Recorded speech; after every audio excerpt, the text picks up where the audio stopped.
Kalau kita lihat dalam dasar PAS dia panggil WIN, dasar WIN 50 kan, sebenarnya kita anti monopoli. Baik. Okey. Jadi bagi saya sebenarnya buka ruang satu. Baik, bagi saya lah penguatkuasaan.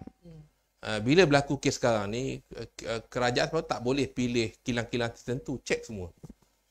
Kan, sebab saya kata walaupun di parlimen telah dijelaskan mengatakan bahawa disebabkan oleh beras import mahal, dia kata rakyat akan beli beras tempatan juga beras tu tak habis. Tapi kalau pengalaman saya tak lihat isi saya beli beras tempatan stok banyak kat rumah. Betul. Kan, dan sebenarnya jumlah pengeluaran beras tempatan ni sekitar 69 hingga 70%. Dan beras import baru 30% je.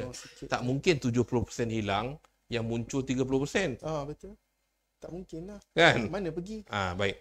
Satu, sebenarnya kita harus lihat pecahkan monopoli. Kan, pecahkan monopoli. Kalau kita lihat apa yang dilakukan oleh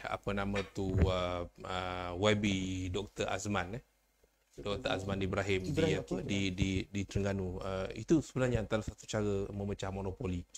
Bagaimana dia kerajaan negeri menyediakan tanah, saya lupa 800 ekar lebih kurang macam itulah.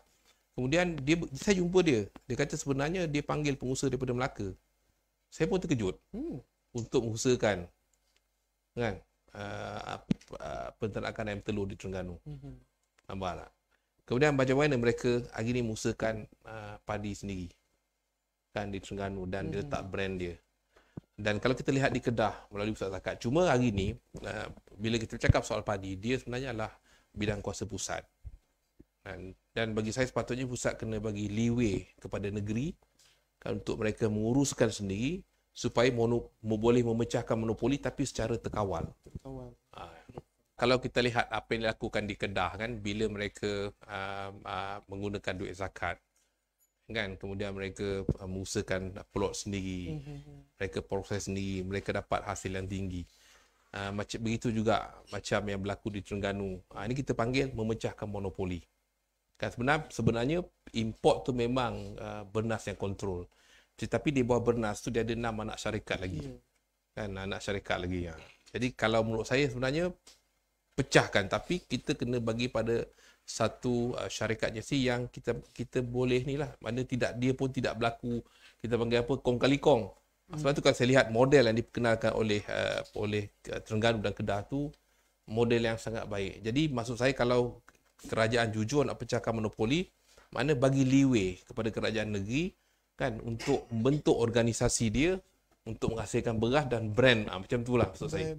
Dan benda ni saya bukan pakar ni, tapi kita boleh teliti secara bersama, contribute. Yang penting bila kita buka pintu, kita boleh berfikir bersama apakah kita panggil cara yang paling baik untuk memecahkan monopoli ni supaya bagi siapa? Supaya rakyat dapat menikmati hasil. Baik, yang kedua kita lihat kerajaan memberi subsidi. Kerajaan memberi subsidi melalui Bernas. Kan, sebab tu saya rasa kadang-kadang betul tidak sistem kita memberi memberi subsidi ni. Sebab tu subsidi bagi saya dia lebih bagus straight kepada pengguna, atau kalau kita nak bagi petani, kerajaan tubuhkan satu institusi, dia mengawal bagi straight kepada petani penanam padi. Dia straight subsidi tu. Subsidi kan. Sama juga kita bila cakap soal ayam, telur dan sebagainya kan. Sebenarnya itu antara benda saya nak sebut tapi dah disebut oleh Titi Wangsa tadi. Contoh macam bila kita beri subsidi kepada penternak ayam, telur kan, mereka dapat duit. Kita tak tahu, mungkin ayam mereka, telur mereka pergi jual kat Singapura. Betul. Mungkinlah, kita tak tuduh. Mungkin boleh jadilah. Kan? Tapi kalau kita bagi subsidi itu, kita bagi terus kepada pengguna. Contoh, tak apalah dia beli makanan mahal, tak apalah dia akan hantar ke supermarket dengan harga mahal. Tapi setiap kali bila kita beli, kan, kita dapat diskaun sesuai subsidi kerajaan. So supermarket akan claim pada kerajaan. Tu yang dia kata apa, dia panggil cash transfer tu. Kan, jadi subsidi tu terus kepada kita. Bila kita bagi pada busu, kita tahu dia buat duit tu dia buat apa. Kadang dia produce telur, dia pergi jual kat Singapura, dia untung banyak kali. Kan? Tapi kalau kita sendiri yang beli telur, kan sekarang ni kan sistem, orang kata Sekarang ni orang cakap soal IR 4.0 lah, digital economy lah. Kita punya tools. Why not we use all the tools? Betul. Betul tak? Dia lebih mudah. Kalau dulu susah. Kan, susah. Hari ni dah ada sistem. Jadi dia register dan dia claim lah. Ada. Betul. Senang ya. Ha. Dalam semudah ada dalam sistem kan. Sistem lah.